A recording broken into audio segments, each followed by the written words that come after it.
pregunta. Bueno,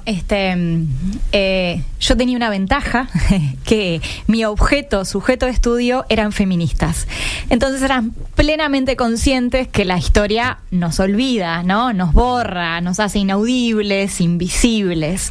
Entonces estas feministas fueron guardianas de la memoria también. Entonces guardaron papeles, folletos, escribieron revistas, desarrollaron emprendimientos editoriales. Las revistas de feministas de los 80 en toda América Latina son un recurso fantástico, ¿no? Entonces, claro, no estaban en los archivos oficiales, claro. Por supuesto, eso no llega a la historia con mayúscula, pero sí estaban en los garajes, en las casas, en las cajas de zapato guardadas. Entonces, una vez que yo pude dar con ellas, ahí se me abrió un mundo.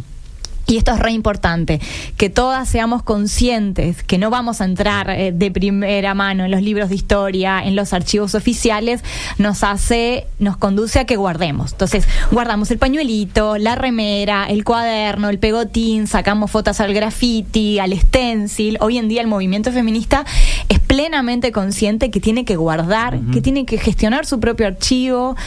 Bueno, también en los 80 habían emprendimientos audiovisuales, hay grabaciones de voz, de los encuentros feministas latinoamericanos.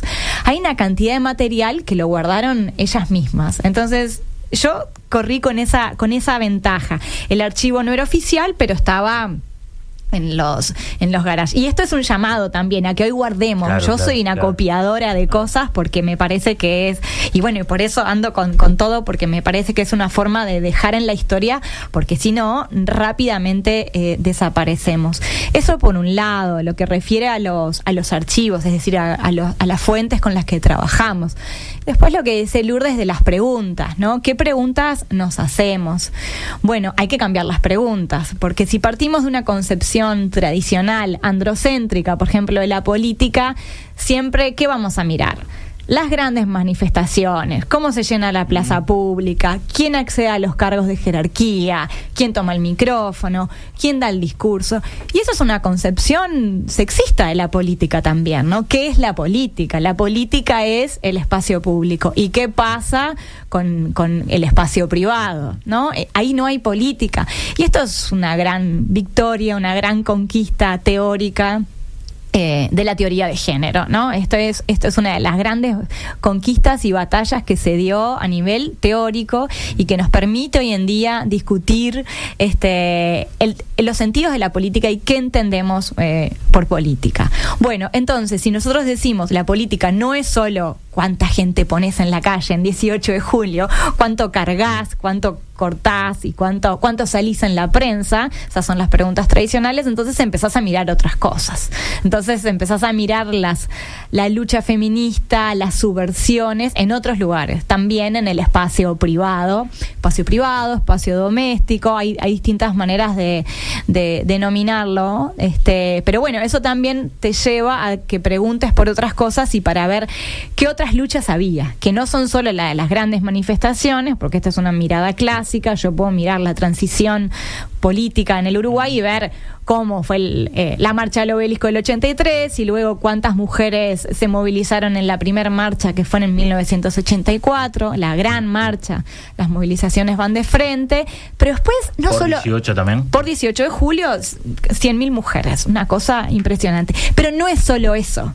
No es solo eso, no es solo la batalla en 18 de julio, en el Ágora, no es solo eso, ¿no? La disputa por la representación política, por los cargos, no es solo eso, es una batalla que se da a la interna, ¿no? Una batalla por una corresponsabilidad en los cuidados, una batalla por habilitar un régimen de deseo no tan constreñido, por tener libertad. Entonces, hacer otras preguntas es fundamental, porque si no seguimos hablando de lo mismo, de cuántos camiones vos ponés, cuántos camiones de gente vos ponés cargados en 18 de julio. Lo digo como algo muy tradicional, una forma muy tradicional de entender lo político, ¿no? Ana Laura, ¿y qué pasa con esto de feminismo e izquierda?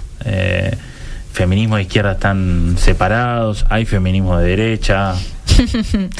Bueno, Yo trabajé sobre los 80 y ahí en Uruguay hubo un fenómeno muy particular, que también fue una nota distintiva respecto a los otros países del Cono Sur, de Brasil, de Argentina, de Chile, que el feminismo en ese caso habitaba el campo de la izquierda de una manera... Digo el campo de la izquierda porque no solo de la izquierda partidaria. Una de las cosas que yo constaté en la investigación doctoral es que las organizaciones feministas, las organizaciones sociales feministas, estaban integradas por dobles militantes, por quienes habitaban la izquierda partidaria y la izquierda social. Y además, porque tenían una interpretación de la desigualdad de género en clave marxista, podríamos decirlo, ¿no? Entonces, los vínculos ahí entre el feminismo y la izquierda fueron muy fuertes. No teníamos en los 80 casi organizaciones sociales feministas autónomas o por fuera del campo de la izquierda. Claro que las había, por supuesto que sí.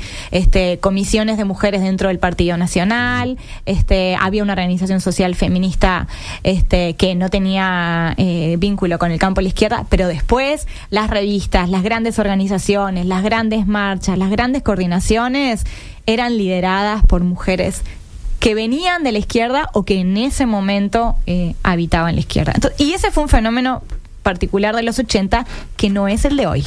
Hoy sí tenemos un feminismo autónomo, que tal vez sus integrantes al día de las elecciones terminan votando. En este caso la opción de izquierda es el Frente Amplio, que terminan votando, y quiero decir terminan votando porque es al final, pero que no militan. Por supuesto que tenemos feministas que militan partidariamente, pero hoy también tenemos otro fenómeno de feministas que no militan en la izquierda partidaria, ¿no? Que construyen la política y la subversión feminista desde otro lugar, que entienden que la política feminista no es solo evitar la política de los partidos o de los sindicatos. Eso en relación al feminismo y la izquierda.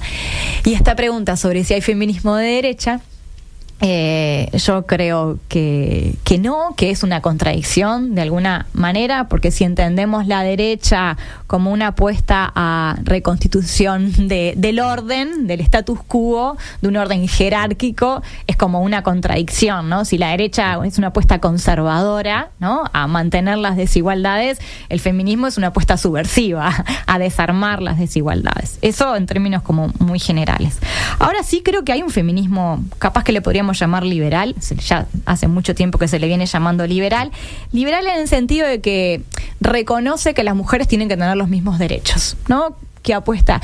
Y esto hoy en día podemos ver que hasta Manini Ríos dice que las mujeres deben cobrar lo mismo, que no tiene que haber desigualdad salarial, que las mujeres tienen el mismo derecho a ocupar cargos públicos. Nosotros podemos escuchar a Manini Ríos diciendo eso y ahí, bueno, hay un avance, ¿no? Los mismos derechos. Las mujeres no tienen que estar en un lugar desigual a la hora de tener los mismos derechos. El asunto es que el feminismo no solo lucha por los derechos, lucha por la libertad.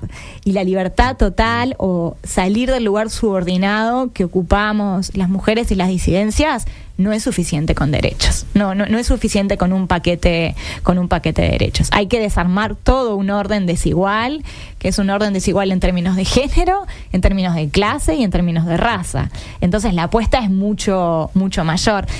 La lucha por los derechos es el piso mínimo y después de ahí vamos por